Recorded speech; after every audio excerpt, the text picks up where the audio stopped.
सोमवार से कोशिशें जारी हैं और अब ये तय हो गया है कि आज नहीं तो कल यूक्रेन रूस को बहुत बड़ा जख्म देने वाला है और वो भी उसी की जमीन पर। सिलसिला थम नहीं रहा है। रूस में ड्रोन की घुसपैठ जारी है। बुधवार को पुतिन की नींद उड़ाने वाली खबर सामने आई। विस्फोटक से लैस यूक्रेन का एक ड्रोन मॉस्को के करीब तक पहुंच गया था, लेकिन हमला कामयाब नहीं हुआ और ड्रोन क्रैश हो गया। ड्रोन जिस रूट पर आगे बढ़ रहा था वहां रूस का एक बड़ा गैस स्टेशन है। उसी रूट पर पुतिन का दफ्तर है। मॉस्को के कई रिहायशी इलाके हैं। अब एक तरफ बदले की प्लानिंग है तो दूसरी तरफ रूस की हवाई सुरक्षा को मजबूत करने की कवायद जारी है।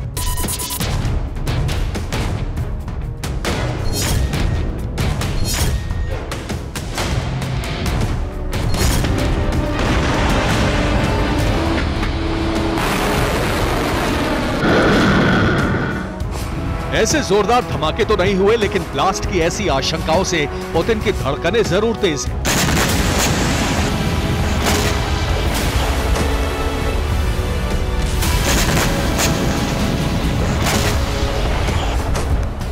ऐसी आग भी नहीं लगी, लेकिन इससे भी भयानक शोलों के उठने का खतरा लगातार 36 घंटे से मंडरा रहा है।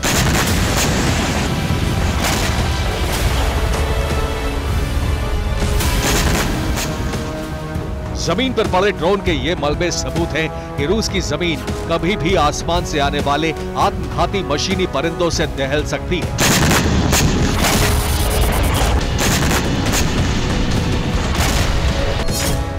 रूस में ड्रोन का मलबा, हमले का खतरा बढ़ा।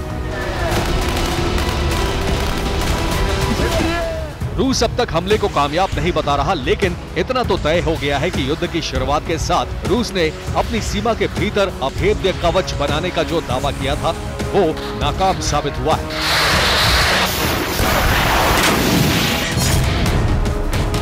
एयर डिफेंस नाकाम, सवालों में पुतिन की शान।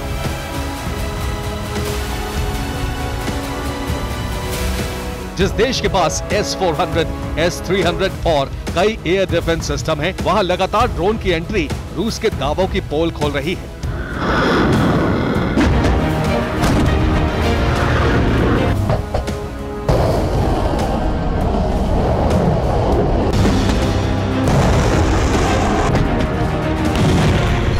क्रेमलिन से 110 किलोमीटर दूर ड्रोन से हमले की कोशिश।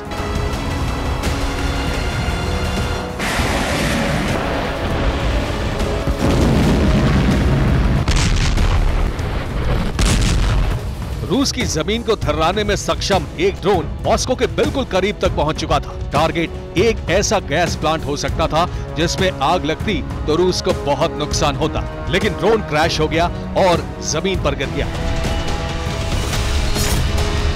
ये यूक्रेन का UJ-31 लॉइटरिंग कामिकाज़े ड्रोन है। ड्रोन साउथ मॉस्को के गैस प्लांट की तरफ जा रहा था। ड्रोन के टारगेट पर मॉस्को का इलाका भी हो सकता है। अब तक कोई ड्रोन रूस में इतने अंदर तक नहीं पहुंचा था।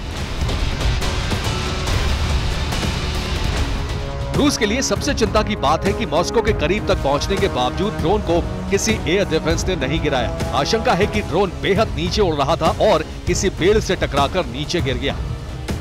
मॉस्को के करीब गुबास्तोवो में ड्रोन का मलबा मिला। गुबास्तोवो से सिर्फ 80 किलोमीटर दूर गैसप्रॉम गैस कंप्रेशन स्टेशन है। शक यह भी है कि किसी सिविलियन इलाके में धमाका कर सकता था।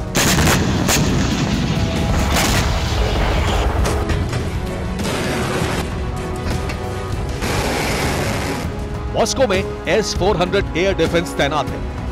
क्रेमलिन दफ्तर के पास पंसीर S-1 की तैनाती है। पुतिन की फैमिली के लिए एक पंसीर S-1 की तैनाती है।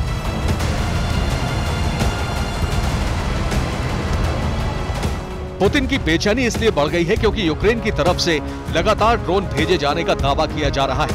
एक दिन पहले ही रोसनेफ्ट ऑयल डिपो में आग लगी थी। शुरुआती जांच में पता चला कि इस इलाके में 2 ड्रोन देखे गए थे। इसके बाद विस्फोटकों से भरे दोनों ड्रोन ने ट्यूब्स में तेल डिपो के बगल में बॉयलर रूम की इमारत को क्षतिग्रस्त कर दिया। कैंटीन हीटिंग सिस्टम को भी नुकसान हुआ। ड्रोन में इतना विस्फोटक था कि 1.5 मीटर के 2 गहरे गड्ढे बन गए।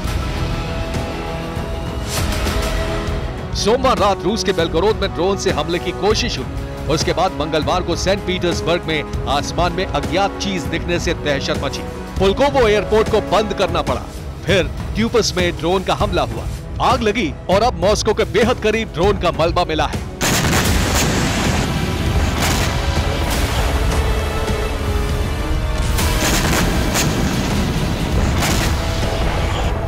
यूक्रेन ने किसी हमले की जिम्मेदारी नहीं ली है, लेकिन रूस के अधिकारी यूक्रेन पर ड्रोन अटैक का आरोप लगा रहे हैं। अब तक ड्रोन का जो मलबा मिला था वो विस्फोटकों से तैयार किया गया एक नए तरह का ड्रोन था। उस पर किसी देश की मार्किंग नहीं है और न ही वो किसी खास मॉडल का है।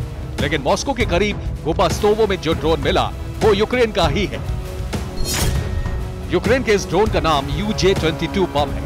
ड्रोन 800 किलोमीटर दूर तक जाकर हमला करने में सक्षम है। UJ-22 यूक्रेन का एक सर्वेलांस ड्रोन था, लेकिन अब UJ-22 में विस्फोटक लगाकर इसे UJ-31 का नाम दिया गया है।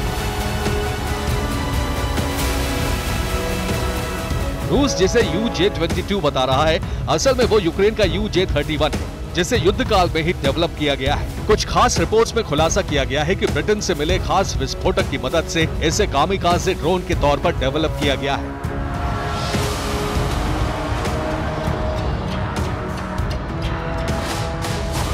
यूक्रेन के इस ताबड़तोड़ अटैक के बाद पुतिन भी एक्टिव है। बदले की तैयारी शुरू हो गई है। यूक्रेन पर कई मोर्चों से घातक हमले की तैयारी है, लेकिन इन तैयारियों के बीच अब पुतिन के सामने अपनी जमीन, अपने इंफ्रास्ट्रक्चर्स और अपने रिहायशी इलाकों को बचाने की चुनौती है। पुतिन ने खुफिया एजेंसी FSB और अपनी आर्मी को खुली छूट दे दी है। यूक्रेन पर हर तरह के हथियार के इस्तेमाल की छूट दी गई है। ड्रोन हमले का जबरदस्त जवाब देने का फरमान दिया गया है। अहम ठिकानों पर निगरानी बढ़ाने का आदेश दिया गया है। तेल डिपो, गैस स्टेशन की सुरक्षा को पहले से ज्यादा सख्त किया गया है। सेना के ठिकानों और हथियारों के गोदाम की सुरक्षा बढ़ाई गई है। रिहायशी इलाकों के करीब सख्त पहरे का आदेश दिया गया है।